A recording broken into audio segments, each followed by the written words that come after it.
সঁহাৰি জনাই আমাৰ সভাক হস্ত বৃদ্ধি কৰিবলৈ অহা আজি বৰহাট গ্ৰন্থমেলাত আজি শেষ নিশা বিভিন্নজনে দিনজোৰা কাৰ্যসূচীত 3 দিনৰ কাৰ্যসূচীত বিভিন্ন গ্ৰন্থ কিনিলে, বিভিন্ন অনুষ্ঠান অনুষ্ঠিত হ'ল।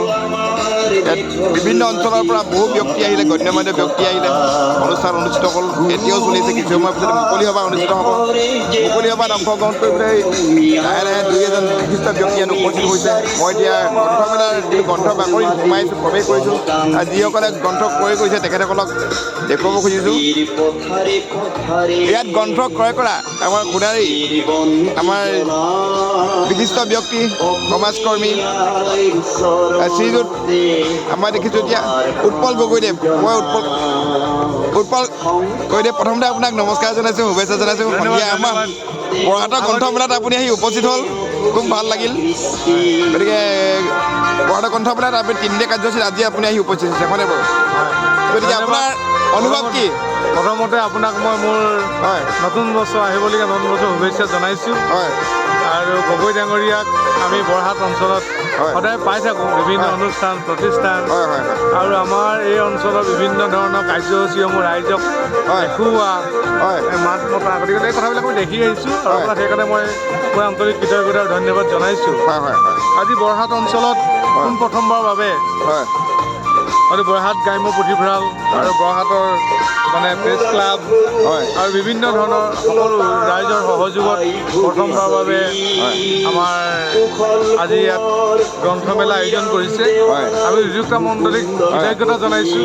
উদ্যোক্তা মণ্ডলীক আমাৰ ধন্যবাদ জ্ঞাপন কৰিছোঁ এইকাৰণেই যে বৰহাট নিচিনা অঞ্চলত গ্ৰন্থমেলা আয়োজন কৰি যে আমাৰ এই বিভিন্ন গ্ৰাম্য অঞ্চলৰ উঠি অহা নতুন পঢ়ুৱৈ, নতুন লিখক লেখিকাক যথেষ্টখিনি অনুপ্ৰেৰণা যোগাইছে। আমি আশা ৰাখোঁ এনেকুৱা পৰিৱেশে এটা শিক্ষাৰ পৰিৱেশ বা কিতাপৰ এটা পৰিৱেশে যে বন্দুকৰ পৰিৱেশতকৈ কিতাপৰ পৰিৱেশ যে ভাল, ই যে গুণী জ্ঞানী দেশৰ সম্পত্তি, এই কথাবিলাক আজি ইয়াত প্ৰকাশ ঘটিছে। গতিকে আমি আশা কৰোঁ যে আজি এই কিতাপৰ বৰহাটৰ গ্ৰন্থমেলাই বহু নতুন পঢ়ুৱৈ বা নতুন লিখকক প্ৰেৰণা যোগাইছে আৰু ভৱিষ্যতৰ পথত বৰহাট অঞ্চলৰ পৰা আমাৰ উঠি অহা নতুন প্ৰজন্মই যাতে অনুপ্ৰেৰণা পায় তাৰ প্ৰতি আমি আশা ৰাখিছোঁ আৰু আমি উদ্যোক্তা মণ্ডলীক আমাৰ কৃতজ্ঞতা জনাইছোঁ।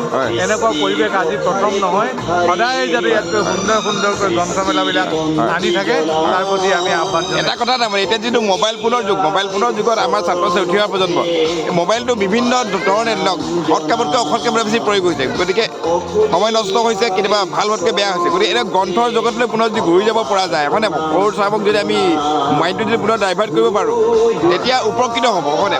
ডেফিনেটলি। এতিয়া আমাৰ মোবাইলৰ হাই টেকন'লজিৰ যুগত কিন্তু গ্ৰন্থ পঢ়াৰ যিটো আমেজ বা গ্ৰন্থ পঢ়াৰ যিটো মাদকতা সেইটো মোবাইলত আপুনি নাপায়।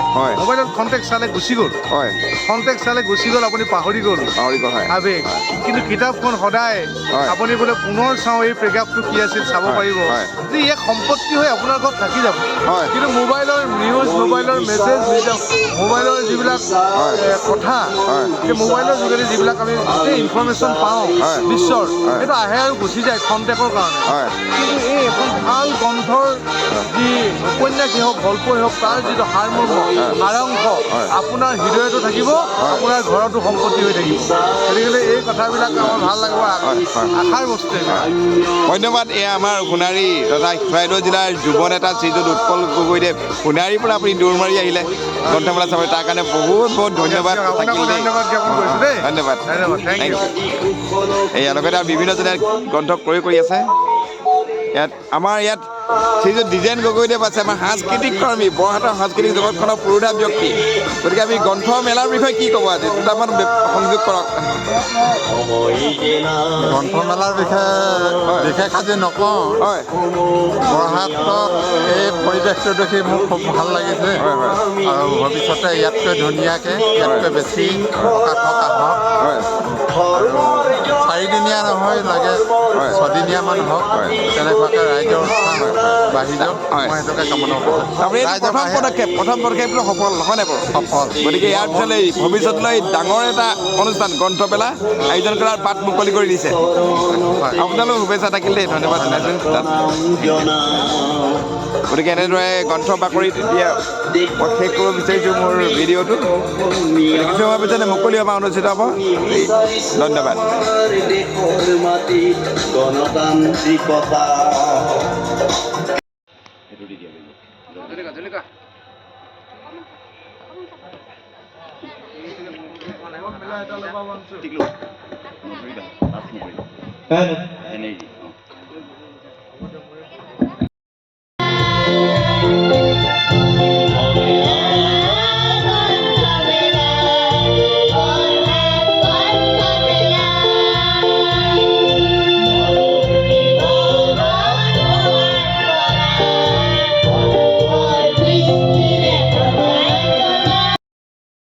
প্ৰতীকাত্মক ভৱিষ্যত দৃষ্টিটো যদি সংযোগ কৰিব পাৰে খুব ভাল হয় বুলি মই ভাবোঁ। যিয়ে নহওক অমলা গগৈক কবিতা পাঠ কৰিবলৈ আমন্ত্ৰণ জনাইছোঁ। তাৰপিছতে আমি পূবালী গগৈ কবিতা শুনিম।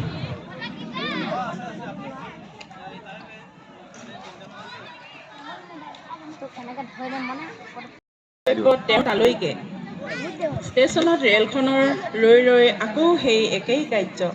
মৌনতা ভাঙি ৰেলে উকিয়াই যাত্ৰীয়ে গুণগুণাই গন্তব্য স্থানলৈ আৰু বহু দূৰ বাকী।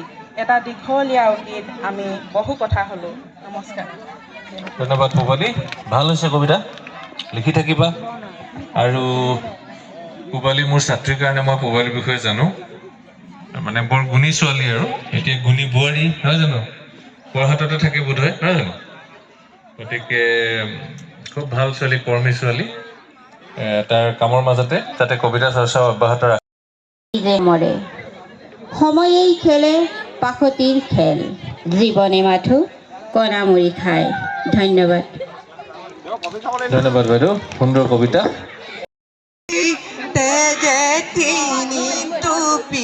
দেশৰ হকে জয়াই ললে বিদায়, অসমৰ জীয়াৰী অসমৰ বোৱাৰী এইটো পিছকুলো যোৱা পেলাই, তৰে পানী যাবি অ বৈ